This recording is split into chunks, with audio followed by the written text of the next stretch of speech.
Okay, before we get started, are there any questions on what we've been talking about with regards to discrete event simulation and event graphs? Okay, if you've uh, looked at the Sakai site, at our last class, or whatever you call this thing, it was brought up that there were some areas with regards to what random variables were about that that was not maybe not complete or not as covered as I had hoped. And so what I'm going to do is um, for the next few classes, after I talk about the discrete event models, in particular the event graph models, I'm going to spend some time going over basic properties of what random variates are about, random variables are about, and hopefully um, with that background, there will be enough to kind of get everything that's going on. Uh, in the meantime, I guess the I believe button will just have to be selected. But after I finish the covering what random variables are about, that won't be necessary anymore. Again, so what I'm going to do is I'm going to cover what I'd planned and uh, leave that a little bit short. And on the second part of each of the classes, talk about what random variables are, and uh, and hopefully that will clear things up. So okay, so I hope everybody can hear me. I think I'm unmuted this time. What we're going to talk about today are just some simple extensions of our basic multiple server queue model that we've talked about. And in a way, this is also to reinforce what these event graph models are about, how to create one, what's involved with that, and perhaps even more importantly, the iterative modeling process of starting with a simple model, starting with a model which is as simple as possible, yet still captures some of the essential characteristics of the system you're trying to model, and then putting those assumptions and the behavior of that model up against the system you're studying, and noticing uh, any differences, any incongruities between what the model is doing and what the real system is doing.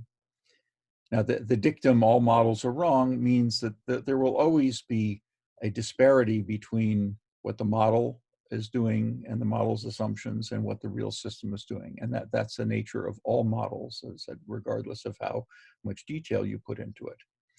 The the iterative approach, is the ideal is to come up with a model which is as simple as possible, but no simpler, which captures the essential details of what we're trying to do. So today I'm going to look at three tweaks on that. So there's going to be a tweak and then a tweak on the tweak and then another tweak on that tweak. And the idea is, in this particular case, is that if we start with our multiple server queue model and saying this is our model of our situation, we take another look at our system and we notice that there are actually two of these stations that every customer has to go to. In other words, they first get served at one station and then they get served at another station. So the idea is that the customers, they first receive service from a multiple server queue, as we've been talking, but then on the completion of service, they don't leave the system altogether. They receive service from a second multiple server queue.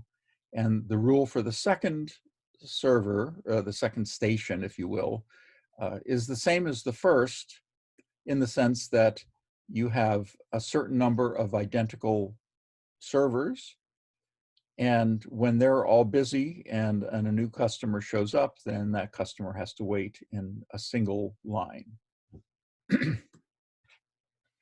So just in terms of a picture, so our first station, in this particular case, the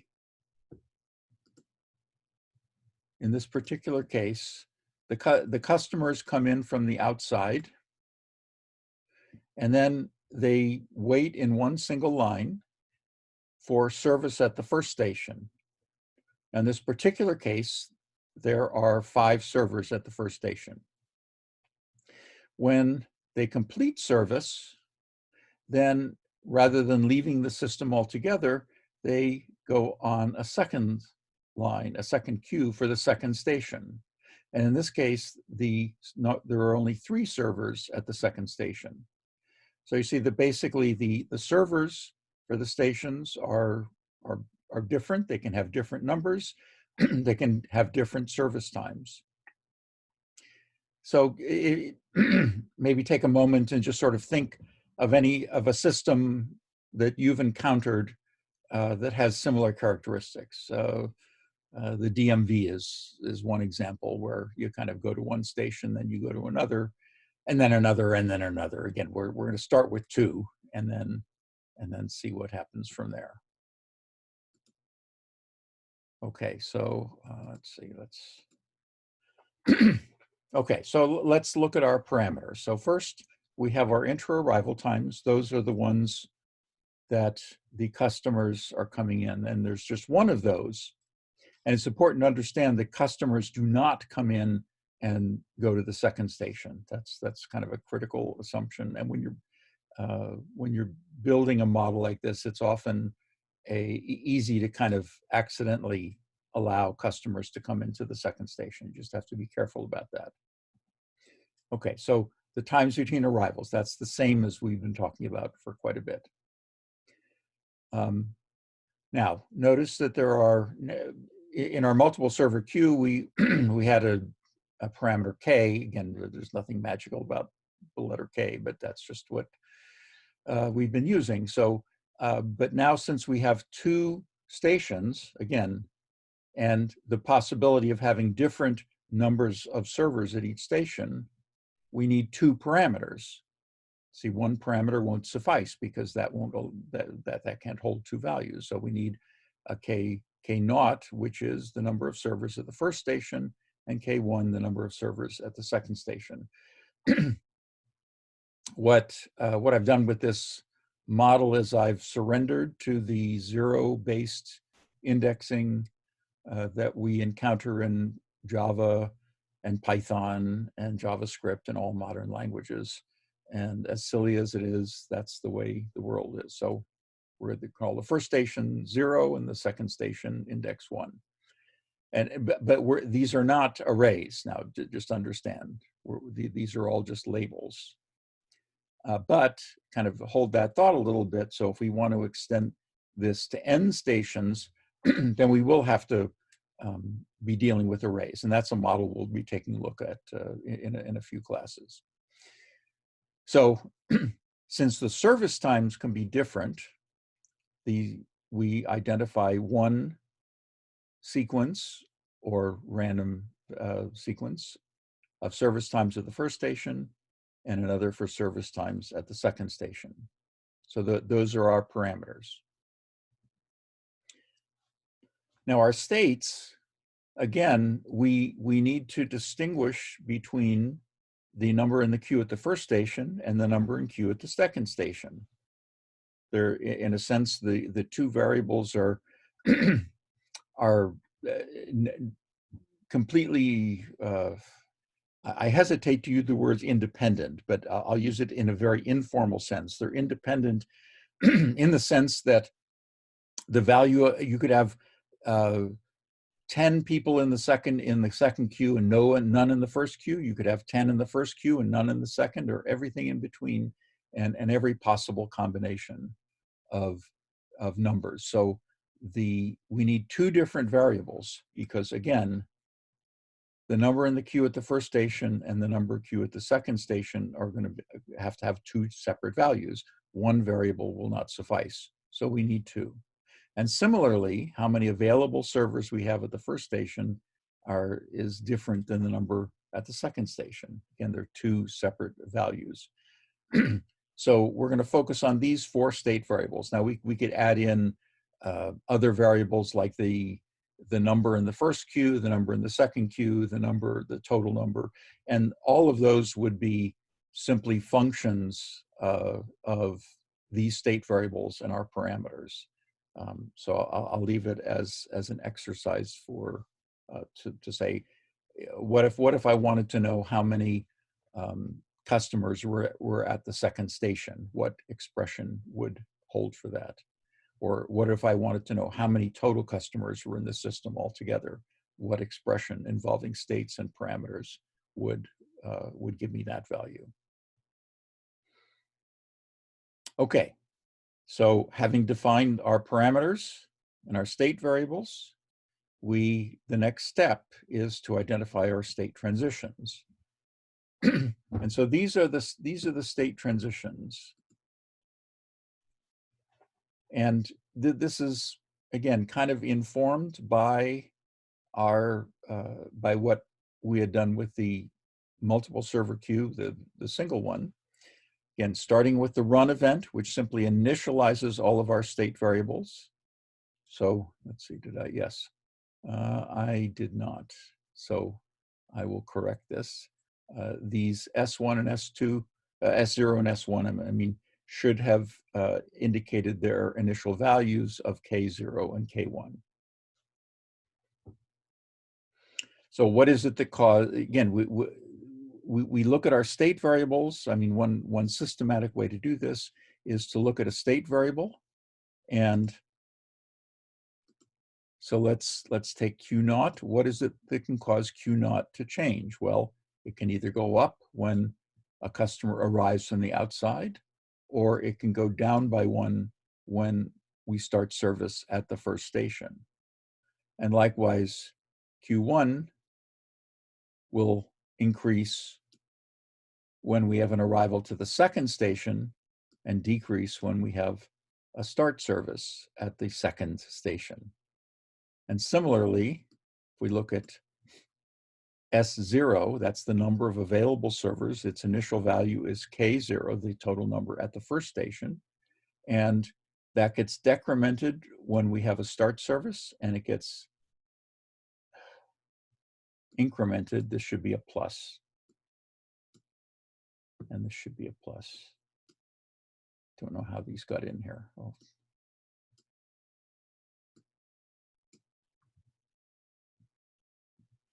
Okay, so it is decremented when we start service, and it's incremented when we end service. Okay, so, and in a way, this is, it's helpful to, see, okay. Anyway, so if you systematically do this, then there is less of a chance of making these kind of boneheaded mistakes that I just made. So do as I say and not as I'm doing here. And I probably screwed that up here too. Yes, I did. Okay, so the second step is to identify the scheduling relationships. And the scheduling relationships, see, is somebody, no. Okay, the scheduling relationships. Now, man, I really screwed this one up, didn't I? Okay, so this this should be on the arrival. Okay,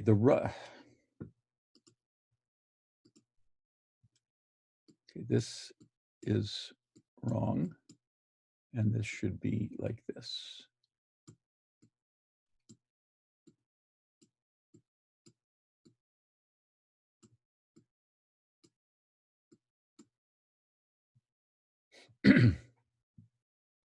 Okay, so the run event schedules the arrival event. The first arrival 0 event. So the arrival 0 event, again, that's not an index, that's just the name of the event. And the arrival event will schedule itself after a delay of an inter-arrival time, and maybe schedule a start service event if there is an available server. So if there's an available server, it will schedule start service. If there isn't, then the value of the state variable Q0 simply stays at its increment. Likewise, the start service event will schedule an end service event with a delay of a service time at the first station. The end service event will schedule if there is somebody in the first queue, it will schedule a start service event 0. And it will immediately schedule an arrival event at the second station.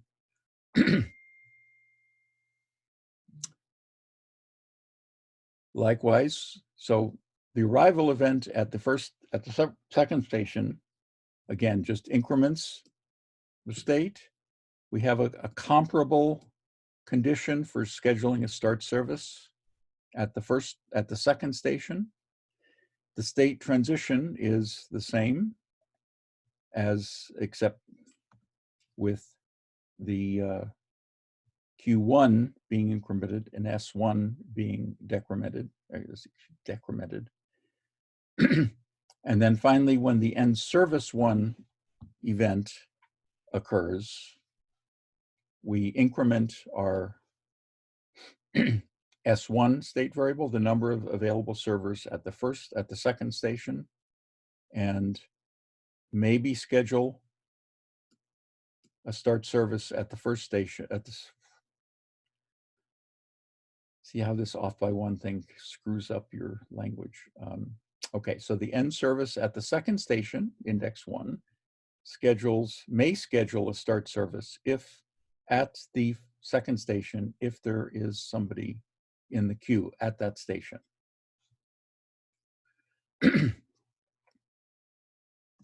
Okay, so all right, so what's the once corrected, and if you've downloaded the slides, I will correct the slides and upload the correction.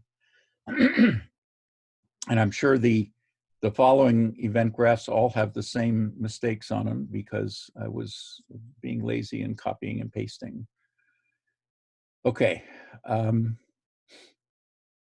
Yeah, see, this is the difference between doing it here and doing it on the whiteboard is that I actually make fewer mistakes on the whiteboard.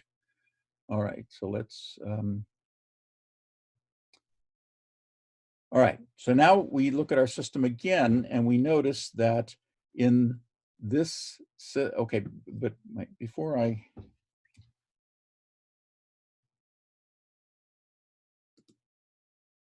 go on, are there any questions about what I've just talked about? Okay, everything is clear. Excellent. All right.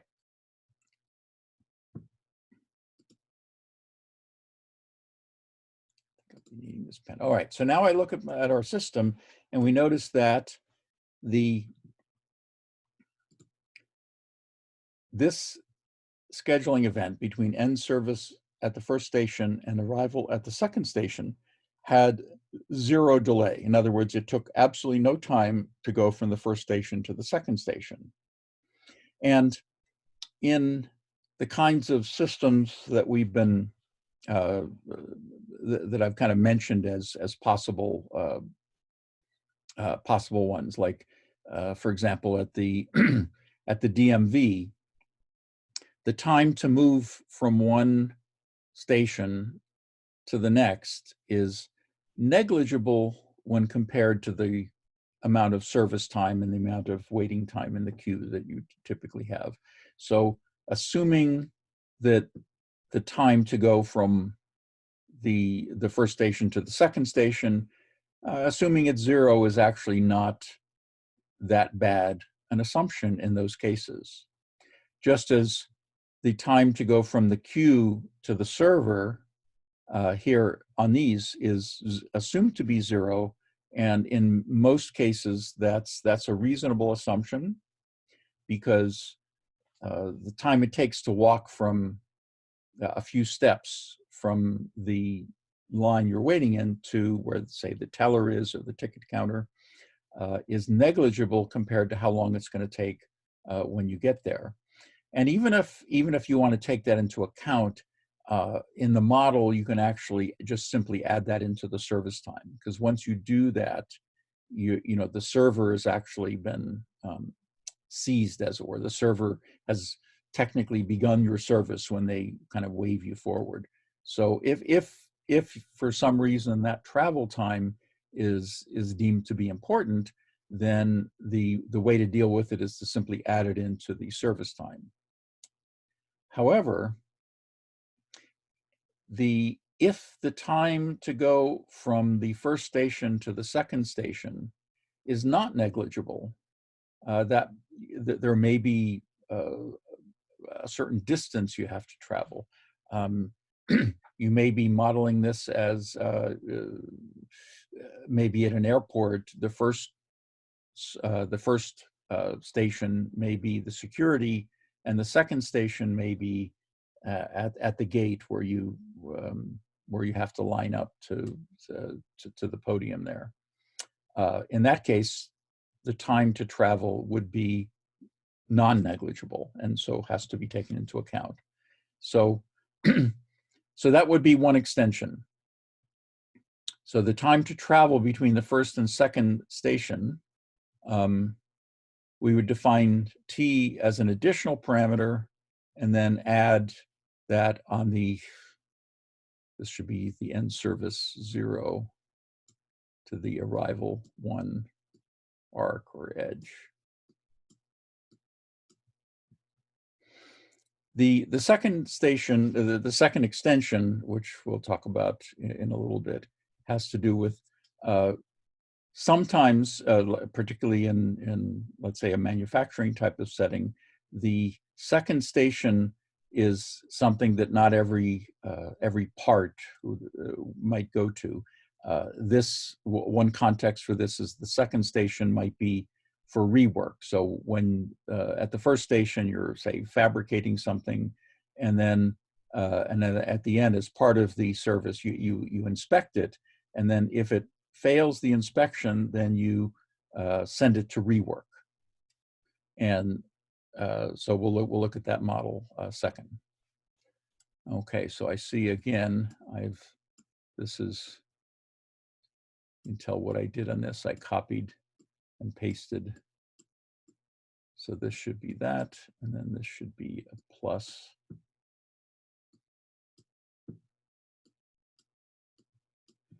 Okay, but what I've added here, let me change the pen color. Come on.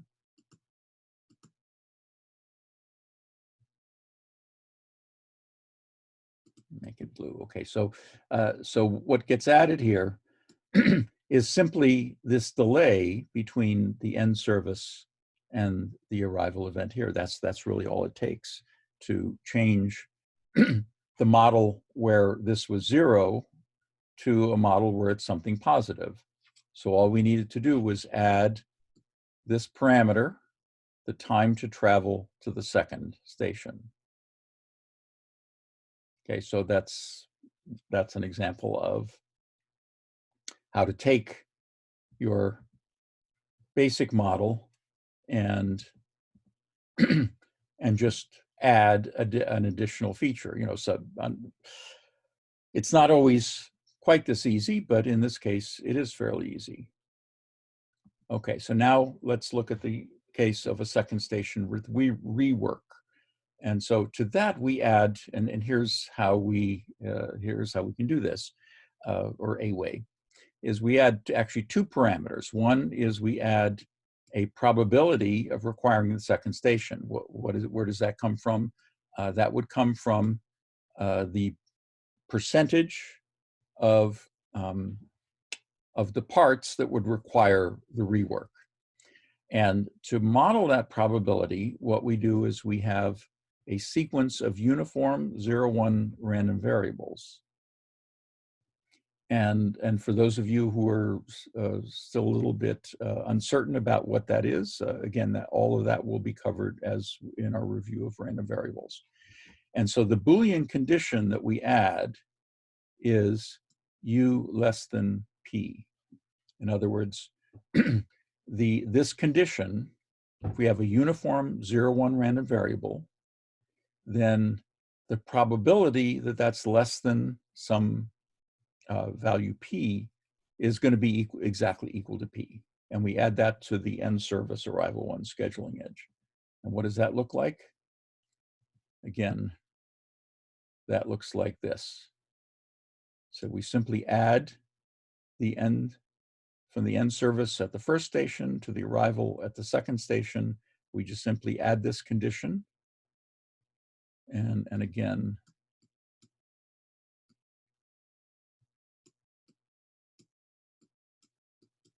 the full thing should look like this, and then this should be a plus.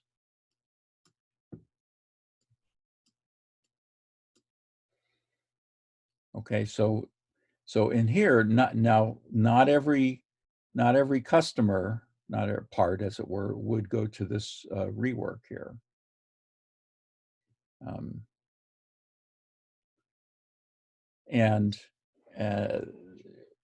Well, and if you wanted to also have a situation where it took some time to get to the rework, and again, that especially if the parts are large and then you might have to use a material handling device or a forklift or something, you could have the same thing as before, where you simply add the time. So remember, the condition will be applied at the time of the end service event occurring. And so the delay will only occur if this condition is occur. In other words, this scheduling edge is only active for that particular occurrence of the event if this Boolean condition is true. And so what this will do is that roughly p% of the customers, of the parts, if you will, that come through will have to go through this second the second process.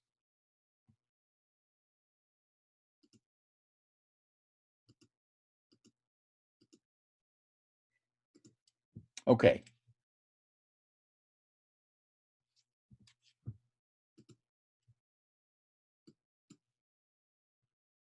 So, any questions? Is that kind of clear? Okay.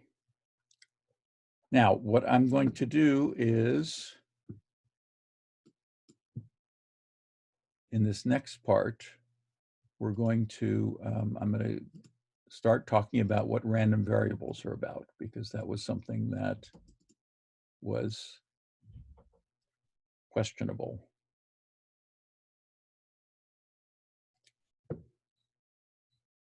Am I sharing? No, I'm not sharing.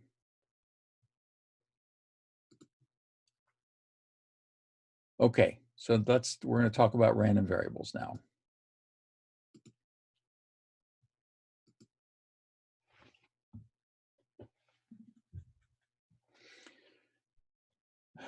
Okay, so what I've, there are kind of two ways of presenting this that I found, and neither of which is particularly suitable for our purposes here. At the one extreme, there's a highly technical and mathematical approach to talking about what random variables are about. That is not really necessary here, and would kind of lead us down a rabbit hole of mathematics that is really not appropriate. The second is kind of a random variable for poets type of thing, and that too is not as appropriate because it falls short of having the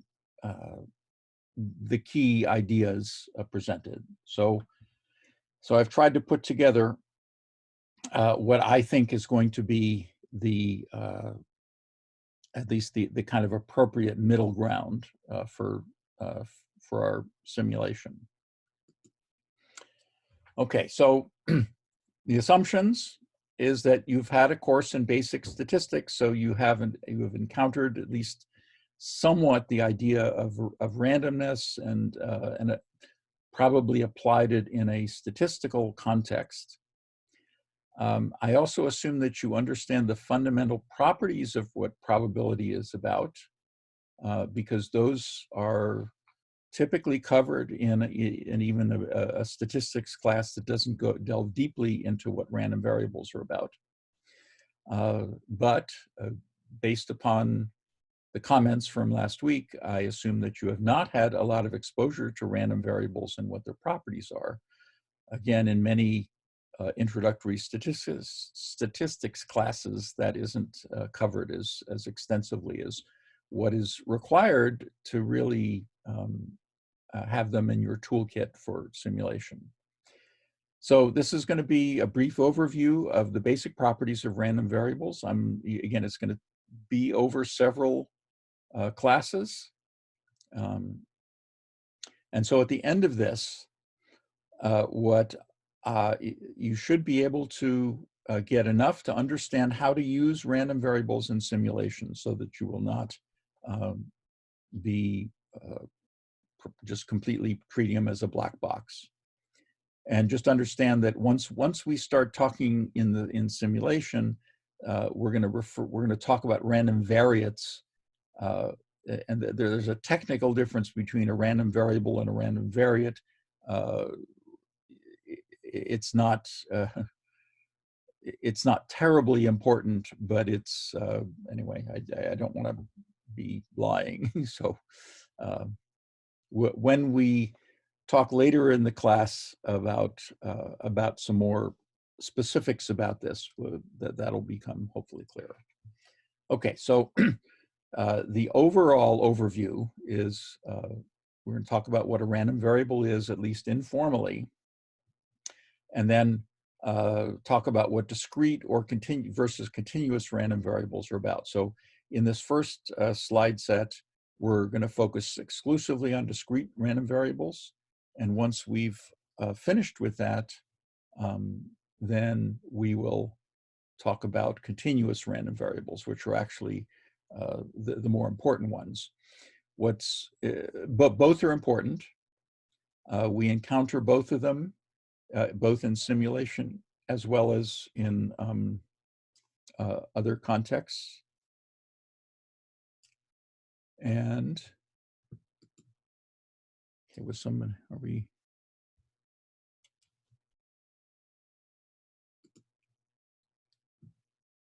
Okay. All right, so again, this slide set is just devoted to discrete random variables. One of the reasons we start with that is because in a certain sense, they're a little bit simpler than the continuous ones. They involve a little bit less math, or at least they can. Again, we're not going to delve too deeply into this. We're only going to go as far as what is necessary, in my view, to be useful in a simulation context. Okay, so informally, a random variable is a variable whose value is uncertain. Okay, now we're not going to get more formal than that in the highly mathematical approaches to this. We can actually make this very much more precise. but for our purposes, just understanding that a variable whose value is uncertain is something that, that it will suffice for our purposes. And in fact, if you remember, there was this one in the Java course, we were using this random class that was provided by Java, and we even applied it one time to try to estimate the probability of winning, or the proportion of times that we might win with one strategy or another in that let's make a deal game. So in that context, each time you played the game, whether you won or lost, then that was, you know, you didn't know. You didn't know until you found out which door had the prize. So again, standard examples. The outcome of flipping a coin. If I flip a coin once, then before I flip it, do you know whether it's going to come up heads or tails? Hopefully you don't, if it's being flipped fair. Another example of a random variable would be the number of heads in 5 flips. So I'm going to flip the coin 5 times and count the number of heads. Now, how many heads? You know, what's the outcome of that? It could be any number from 0 to 5. Or here's another random experiment. I keep flipping until I get a head. So how many flips does it take until I get a head? Again, that number is a random variable. Another standard one is I roll a fair die. I assume it's a fair die. The 6-sided one, not the Dungeons and Dragons ones. So or it could be the Dungeons and Dragons ones, I don't know.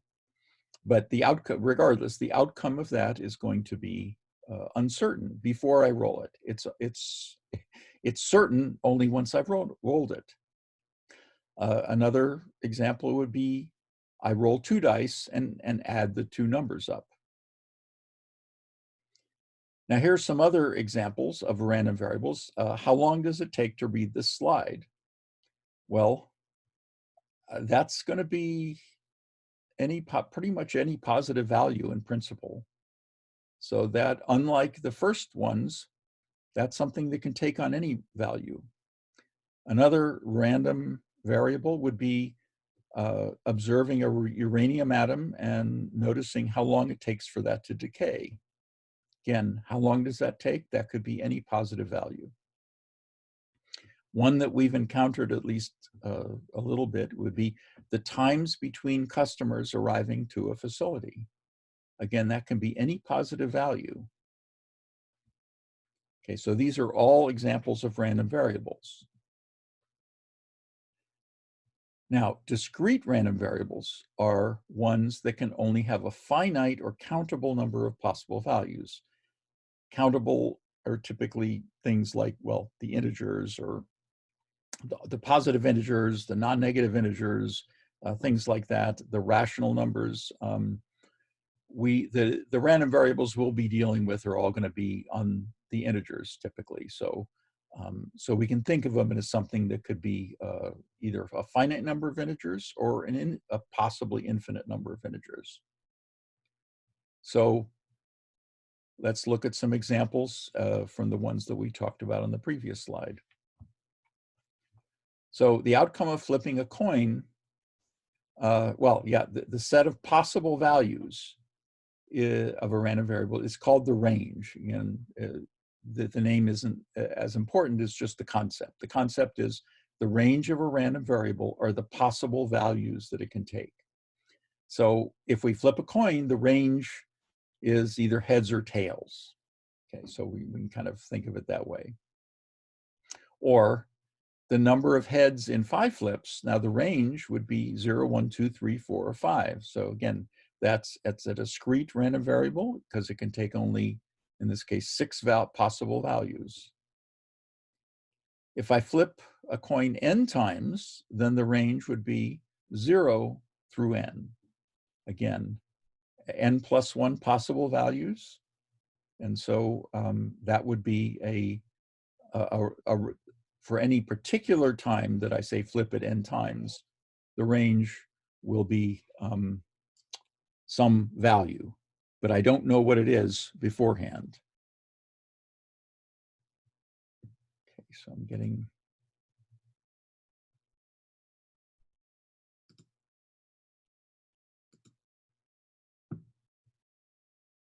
sorry,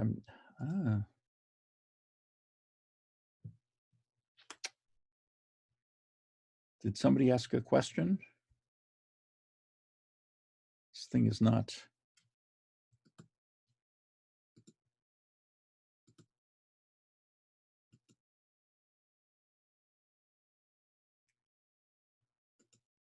Huh.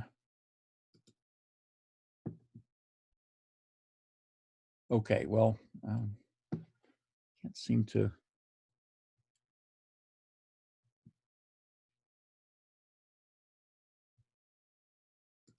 Let me stop this for a second. Okay, so did somebody? No.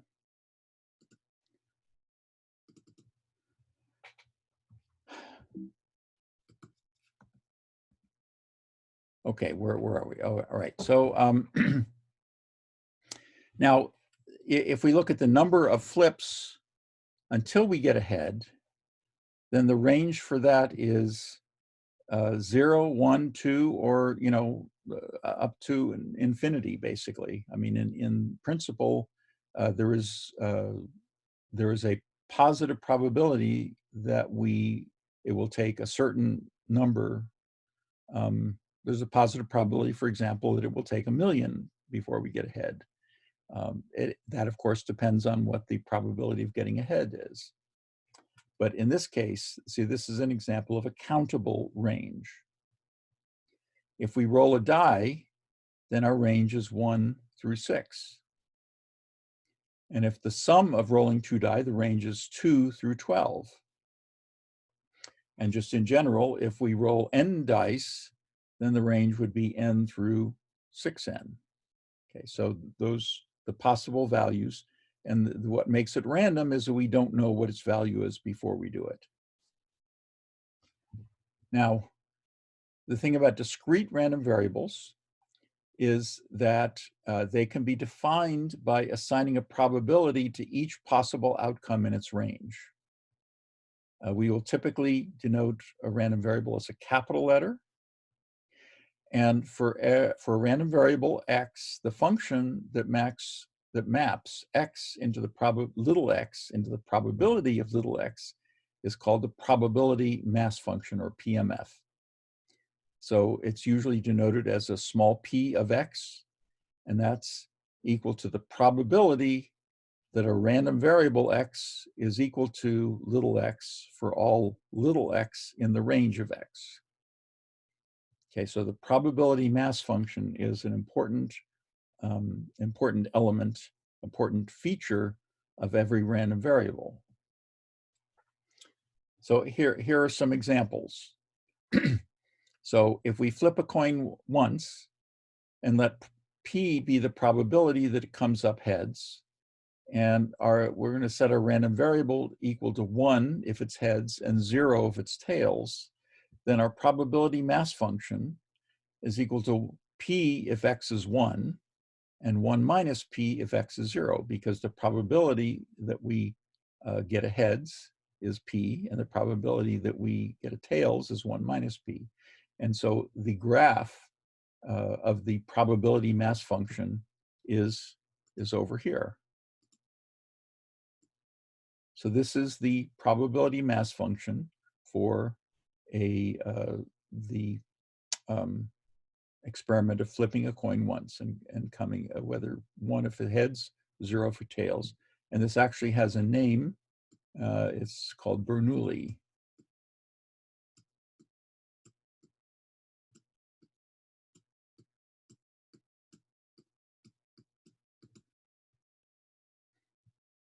Okay, so let's look at the one where we roll a fair die. So our random variable x is going to be the value of the side that gets shown. And assuming it's a fair die, and it may or may not be, but we're going to assume that, if it's a fair die, then the probability of any one side coming up is going to be 1/6. And so our probability mass function is, now this shouldn't be there. Okay, so the probability mass, this is the probability mass function. That I don't know how that got in there. Okay, so it's 1/6 for the values 1 through 6, and it's undefined everywhere else. Okay, another example. So if we look at the sum of two fair dice, the possible values are 2 through 12. And so let's look at what, and this is assuming that they're fair. So how can we get a 2? Well, there's only one possibility, that both of the, should be 1. If we got a 1 and a 1, then that's the only way we can get a 2. There are 2 ways to get a 3 though. We have 1 and 2 or 2 and 1. And that's how we get 2 over 36, because there are 36 possible outcomes. And we can get a 4 in 3 possible ways. Okay, we get a 1 and a 3, a 2 and a 2, or a 3 and a 1. And that's how we get 3, et cetera. So if we look at 6, how can we get a 6? Well, we can get a 1 and a 5. We can get a 2 and a 4. We can get a 3 and a 3. We can get a 1, 5, 2, 4, 3, 3. We can get a 4 and a 2. And where are we here? Yeah, here we go, 6. And we can get a 5 and a 1. And there are 1, 2, 3, 4, 5 of those. And so the probability would be 5 over 36. Okay, so we're okay, here are some more meaty examples. Okay, suppose the number of heads, let's say in 3 flips, if the probability of a head is p, then we look at the possibilities for what we can get. We get, when can x equal 0? Well, x can equal 0 only if we get 3 tails. That's the only way we can get no heads in 3 flips. And again, assuming that we have independent flips and each one has a probability of 1 minus p of coming up tails, then the probability, therefore, that we have 0 heads is going to be 1 minus p to the cube.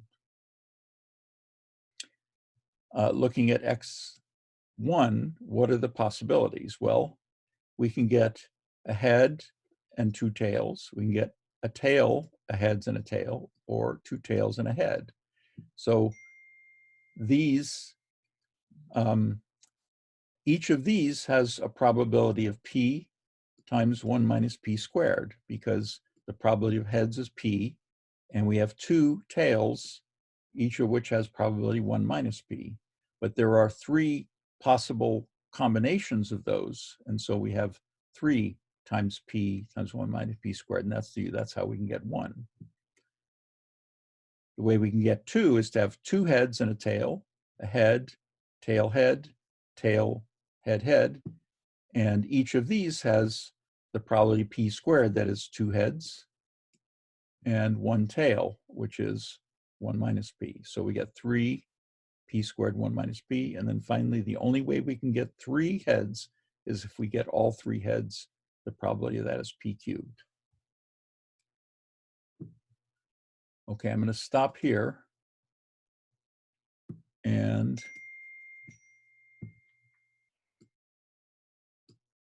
are there any questions?